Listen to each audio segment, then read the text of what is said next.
పేపర్లలో అంతా కూడా జగన్ రెడ్డిని FBI వాళ్ళు పేరు పెట్టినట్టు, జగన్ రెడ్డి ఎంత చేసినట్టు అని కొన్ని పేపర్లలో అంతా వచ్చింది. ఈరోజు అంతా డిస్కషన్లు అంతా అవే ఉంటాయిలే. బేసిక్గా నేను టీవీలు చూడను కాబట్టి ఈ పేపర్లలో వచ్చిన క్లిప్పింగ్స్ని బట్టి దీని గురించి క్లియర్ కట్గా మీకు ఇప్పటికీ చాలా దాంట్లో ప్లాట్ఫామ్స్లలో చూసింటారు. వీటన్నిటికంటే ముందు ఏంటంటే, మాట్లాడుకునే ముందు అప్పుడు చంద్రబాబు నాయుడు గారు ఏం చేశారు, 2014 నుంచి 19 వరకు ఈ గవర్నమెంట్లో ఏం చేశారో అనే దాంట్లో ముందుకు మనం వెళ్ళే ముందు నాకు బాగా గుర్తు, 2019లో ఈ గవర్నమెంట్ వైఎస్ జగన్మోహన్ రెడ్డి గారు ముఖ్యమంత్రి అయిన తర్వాత గవర్నమెంట్ వచ్చిన తర్వాత ఈ విద్యుత్ పర్చేసింగ్ అన్ని PPAs అన్నీ కూడా ₹2.49 తగ్గించినారు.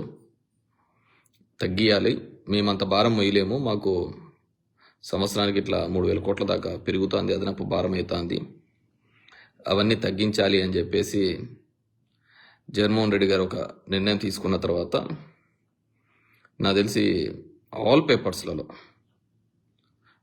పారిశ్రామికవేత్తలందరూ భయపడి వెళ్ళిపోతున్నారు, పారిశ్రామికవేత్తలందరూ విడిచిపెట్టి వెళ్ళిపోతున్నారు, ఎవరే కానీ ఇన్వెస్ట్మెంట్స్ రావటంలా, ఈ విధంగా చేస్తే ఎట్లా, ఒకసారి అయిన అగ్రిమెంట్స్ ఏ విధంగా వెళ్తారు, ఏ విధంగా ఇది వెళ్తారు అని చెప్పేసి చాలా కంపెనీస్ కూడా, నాకు తెలిసి అప్పటి కేంద్ర మంత్రి కూడా ఒక లెటర్ రాయడం జరిగింది.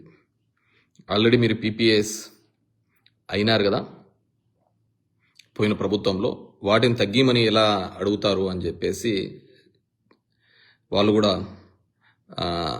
లెటర్స్ రాయడం జరిగింది మన ప్రభుత్వానికి, అప్పుడున్న ప్రభుత్వానికి. దానికి కూడా వీళ్ళు డిఫరెంట్ ఫార్మాట్లలో రిప్లై ఇవ్వడం జరిగింది. దానికంటే ముందు మీకు కొన్ని మీ దృష్టికి తీసుకొని రావాలనే ఉద్దేశంతో ఈ వీడియో చేయడం జరిగింది. బేసిక్గా ఇక్కడ అదానీతోనూ దీనిలతోనూ గవర్నమెంట్ ఏమి ఒప్పందం కాదు.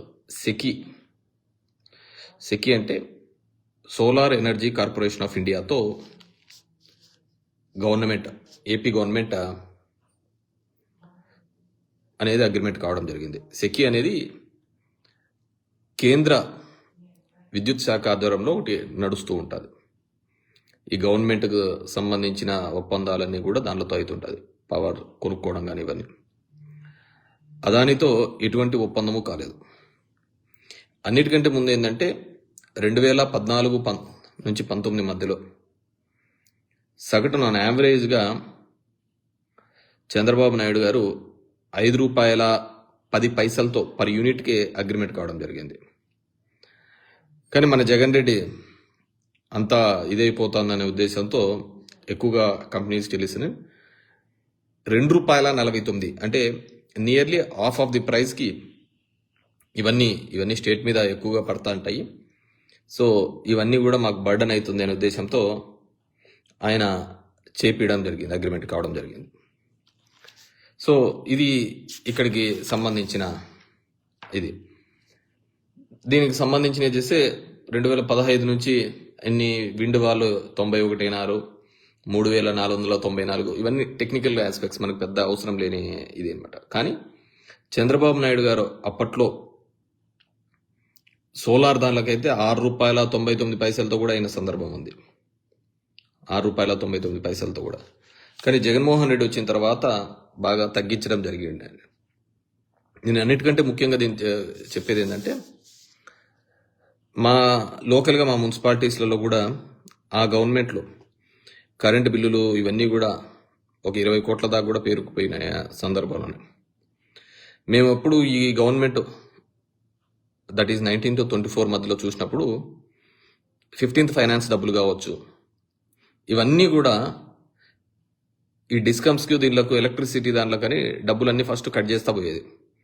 నాకు తెలిసి లోకల్ సర్పంచులకు ఐడియా ఉంటుంది, మున్సిపాలిటీలో ఉన్న వాళ్ళకు ఐడియా ఉంటుంది. 15th ఫైనాన్స్ డబ్బులన్నీ కూడా దీనికి కట్ అయిపోతూ ఉంటుంది. చాలా మంది కూడా అప్పుడు బాధపడినారు, మా డబ్బులన్నీ సర్పంచుల డబ్బులన్నీ పోతున్నాయి, అన్ని దీనిలో కట్ అయిపోతున్నాయి అని చెప్పేసి.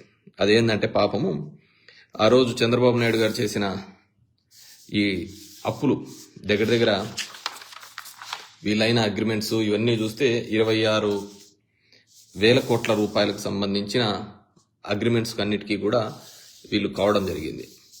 సో అవన్నీ కూడా అప్పులు బకాయిలన్నీ కలిస్తే 86,215 కోట్ల రూపాయలకి చంద్రబాబు నాయుడు చేసిన పాపం ఈయన సంపద ఆ విధంగా సృష్టించిపోయినాడు అనమాట. దానికి ఏం చేస్తాం, ఈ గవర్నమెంట్ వస్తానే, జగన్మోహన్ రెడ్డి ప్రభుత్వం వస్తానే ఆ బిల్స్ అన్ని కట్టాలి, వెయ్యాలి అనే ఉద్దేశంతో వాటి మీద ఇమ్మీడియట్గా రావడం జరిగింది. మా మున్సిపాలిటీలో ఉన్న 15th ఫైనాన్స్లు, సర్పంచులు ఉన్న 15th ఫైనాన్స్ డబ్బులు అంతా కూడా ఎలక్ట్రిసిటీ బిల్స్కి పోవడం జరిగింది. చాలామంది సర్పంచులు కూడా ఆవేదన చెందిన మాట వాస్తవం. ఆ బిల్స్ అనేది ఇలా పోతున్నాయనే వాస్తవం. సో మనం అందరము కూడా ఆలోచించుకో. ఇప్పుడు మా ధర్మవరంలో కూడా అదాని ఒక ప్రాజెక్ట్ చేస్తున్నాడు. అదాని అంటే ఇట్స్ ఏ హైడల్ ఉంటుంది. మార్నింగ్స్ పైకి లిఫ్ట్ చేస్తారు ₹2.49.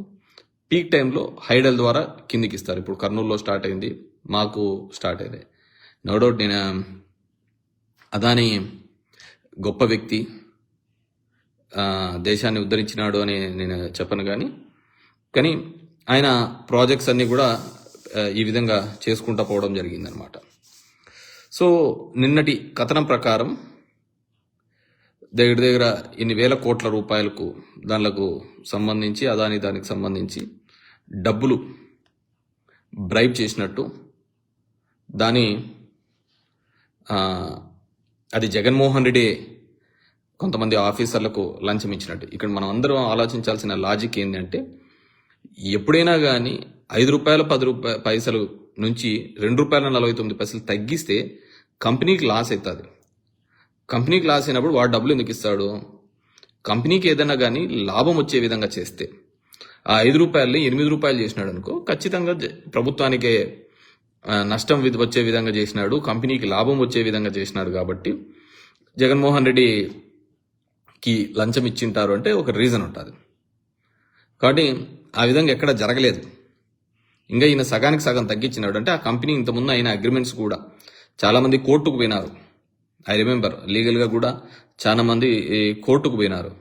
కోర్టుకు పోయి కోర్టులోంచి దాని మీద స్టేలు తెచ్చుకున్న సందర్భాలు ఉన్నాయి, కొన్ని నెగోషియేట్ చేసి ప్రైజ్ తెచ్చుకున్న సందర్భాలు ఉన్నాయి. మా దరిద్రం ఏంటంటే, మా పార్టీ మామూలుగా ఏమంటారంటే, వినాయక చవితి రోజు చంద్రుని చూస్తే నిందలన్నీ పడాల్సి వస్తుంటుంది. మా పార్టీ ఏమన్నా చంద్రుని చూస్తే పార్టీ పెట్టినట్టుంది. పొద్దున్న లేచిన నుంచి ఈ నిందలు దీన్ని తుడుచుకోవడానికే సరిపోతుంది. అప్పుడు 1,00,000 కోట్లు అండి. సిబిఐ ఎంక్వైరీ అంతా చేసిన తర్వాత 1,500 crores కంటే దీంట్లో లేవు. అది కూడా ఇది జరుగుతుంది. చాలా కూడా ఇప్పటికే డిశ్చార్జ్లు కూడా అయిపోవడం జరిగింది.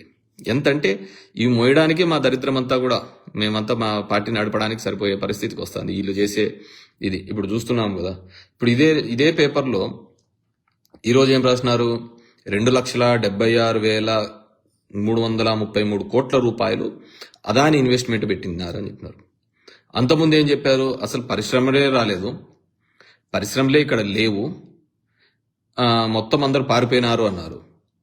ఇప్పుడు చూస్తే అందరూ కూడా ఇక్కడ 2,76,333 కోట్లు పెట్టినారు. వీళ్ళ పత్రికలోనే గెజిట్ పేపర్లలోనే రాసినారు అనమాట. దాన్ని ఏమనుకోవాలా? సో ఎక్కడికక్కడ ఎవరికి వాళ్లకు అబద్ధాలు చెప్పడం, దానికి ఇది మోసం చేయడము, ఇది చేయడం చెప్పి నేను అది చూసిన తర్వాత ఈరోజు అసెంబ్లీ లాస్ట్ డే అనుకుంటా, ఖచ్చితంగా దీన్ని అసెంబ్లీలో ప్రస్తావిస్తారు.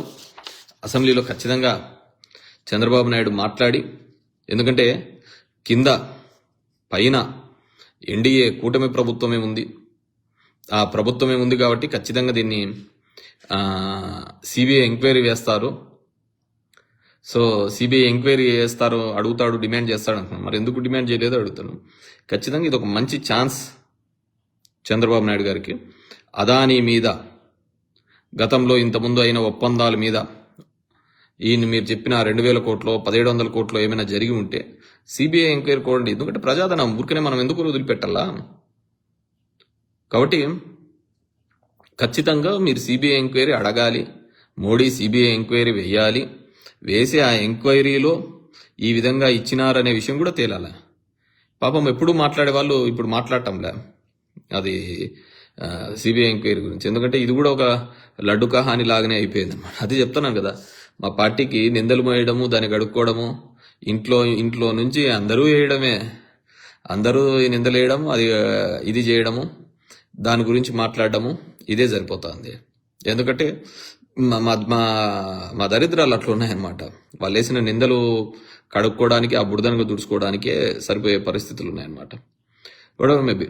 సో నేనైతే ఇట్స్ బెస్ట్ ఛాన్స్. ఇంతకుముందు చెప్పా, లడ్డు వ్యవహారంలో చంద్రబాబు నాయుడు గారు ప్రూవ్ చేస్తే that's great opportunity for him అని. హడావిడి చేసినారు, 10 రోజులు అది చేసినారు, ఇది చేసినారు, ఓ ఇది అన్నారు. తర్వాత ఇంతవరకు దానికి గతి లేదు. సో వాట్ ఎవర్ మేబీ ఏమైనా ఎంక్వైరీ జరుగుతుందో. ఇంతకుముందు కూడా రథం దగ్ధమైనప్పుడు కూడా అంతే, దాని మీద కూడా సిబిఐ కానీ ఏపీ గవర్నమెంట్ అప్పుడు రాసింది, జగన్మోహన్ రెడ్డి గారి గవర్నమెంట్, దాని మీద ఎంక్వైరీ ఏం జరగలే.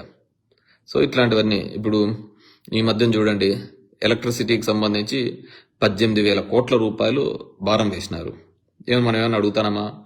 పాపం అప్పుడు ఏమన్నాడు, మీరు 18,000 కోట్ల రూపాయలు కదా, అసలు ₹1 బిల్లు పెంచిన బిల్లులు తగ్గిస్తాము అని చెప్పడం జరిగింది. కానీ ఎక్కడ జరిగింది? ఎక్కడే కానీ ఏం జరగలేదు, ఇంకా పెంచడం జరిగింది. నేను అదే చెప్తారులే, ఇంతకుముందు లోకేష్ కూడా కర్ణాటకలో పాదయాత్ర కొద్దిగా చేసినప్పుడు అక్కడ పెట్రోల్ బంక్ చూపించేసి, ఇక్కడ చూడు పెట్రోల్ ఎంత ఉందో, ఆంధ్ర కంటే ఎక్కువ ఉంది, తక్కువ ఉంది అని చెప్పడం జరిగింది. మొన్న నేను ఎప్పుడో బెంగళూరు సైడ్ వెళ్ళినప్పుడు చూస్తే ఇప్పటికీ అంతే ఉంది, తగ్గలే అదేమే. ఎందుకంటే మనందరికీ తెలుసు డీజిల్ రేట్లు ఇవన్నీ పెంచినది బీజేపీ గవర్నమెంట్ అని. ఆ బీజేపీ గవర్నమెంట్ వాళ్ళ పాలిత రాష్ట్రాలలో మాత్రం ₹10 తగ్గించినారు. మరి ఇక్కడ తగ్గించచ్చాలి కదా, వాళ్ళ ఇండియా ఇదే కదా. ఇప్పుడు మధ్యప్రదేశ్లో తగ్గించినారు, కర్ణాటకలో తగ్గించినారు, మహారాష్ట్రలో తగ్గించినారు, ఉత్తరప్రదేశ్లో తగ్గించినారు. మరి ఇక్కడ ఎందుకు తగ్గిలేదు? అది ఎవరికి బెనిఫిట్ చేయడానికి? సో ఇలా ఉంటాయన్నమాట మా దరిద్రాలన్నీ కూడా.